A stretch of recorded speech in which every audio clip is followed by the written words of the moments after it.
Hi friends, అందరూ నమస్కారం. గ్రామం మరియు వార్డు వాలంటీర్లకైతే ఏఈపీడీఎస్ యాప్ అనేది ఇదివరకు 4.7 అయితే ఉండేది. ఇప్పుడు దాన్ని రీసెంట్‌గా ఈరోజు 4.8కి అయితే గత 5 నిమిషాల క్రితమే దీన్ని అప్డేట్ చేసి విడుదల చేశారు.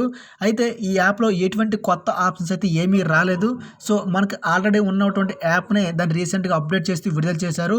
అయితే పాత బగ్స్‌లో కారణంగా యాప్ అనేది సరిగ్గా వర్క్ అవ్వలేదు కొంతమందికి. సో, చాలామంది అభ్యర్థులు ఈ యొక్క రేషన్ కార్డ్‌కి సంబంధించినటువంటి మ్యాపింగ్ అనేది ఇంకా చేయలేదు కాబట్టి, సో, వాళ్ళందరూ కూడా ఎవరైతే ఇంకా చేయలేదో వారందరూ కూడా 4.8 వెర్షన్ అయితే అప్డేట్ చేసి అయితే విడుదల చేశారు కాబట్టి, సో, ప్రతి ఒక్కరు కూడా ఈ వీడియో కింద ఉన్న డిస్క్రిప్షన్‌లో మీకు డౌన్లోడ్ లింక్ అయితే ఇవ్వడం జరుగుతుంది. సో, ప్రతి ఒక్కరు కూడా ఆ లింక్ అనేది మీరు క్లిక్ చేసి అయితే డౌన్లోడ్ చేసుకోవచ్చు. లేదా గూగుల్ ప్లే స్టోర్‌లో కూడా మీకు అయితే అవైలబుల్‌గా ఉంటుంది. మీకు అంత శ్రమ లేకుండా లింక్ అనేది డిస్క్రిప్షన్‌లో ప్రొవైడ్ చేశాను. సో, దాన్ని 4.8ని అయితే డౌన్లోడ్ చేసుకోండి. ఇందులో కొత్తగా వెర్షన్ అయితే ఏమీ రాలేదు. అప్డేట్స్ ఏమీ మనకు చేంజ్ చేయలేదు. ఉన్న యాప్ అలాగే ఉంది. జస్ట్ ఈ కొన్ని బాక్స్ అనేవి రిమూవ్ చేస్తూ దాన్నైతే రీసెంట్‌గా అప్డేట్ చేసి విడుదల చేశారు. అంతే దీని యొక్క వీడియో యొక్క సారాంశం.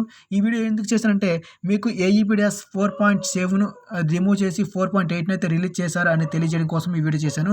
సో, మరే ఉద్దేశం కాదు. సో, ప్రతి ఒక్క అభ్యర్థి గమనించాలి.